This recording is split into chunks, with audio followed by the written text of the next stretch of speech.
Pwede help mo ako sa measurement. Ay, sure. Ang ginagawa ko lagi, 2 teaspoon para lasang-lasa yung matcha. Ayan. I-sift mo siya dyan. Ayan, kailangan mo mag-sift para walang mabuo-buo kapag nag-whisk ka na. Pagkakaroon pala ako ng event sa May. Yeah! Para sa, matcha workshop, matcha talk. So, mag-measure pa rin tayo ng 60 ml dito. Pwede na siyang onti-onti lang. Onti muna, tapos mag-whisk ka na. Gawin mo muna siyang paste. Kung konti kasi, magiging paste pa muna siya. Ayan, paste na siya.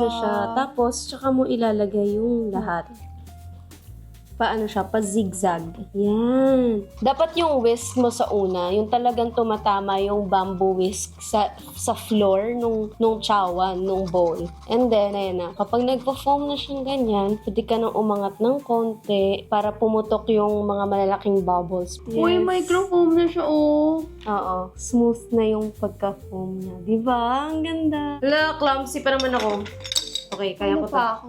Kaya, nagsama pa tayo.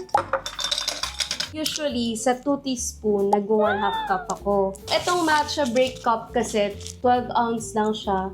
Kaya, pwede mo nang idiretso dito yung milk. Pwede na siyang diretso Oo. lagay. Hindi ko lang pinupuno yung cup, syempre. Ayan, nagbibigay ako ng allowance ng lalagyan ng matcha. Let's go!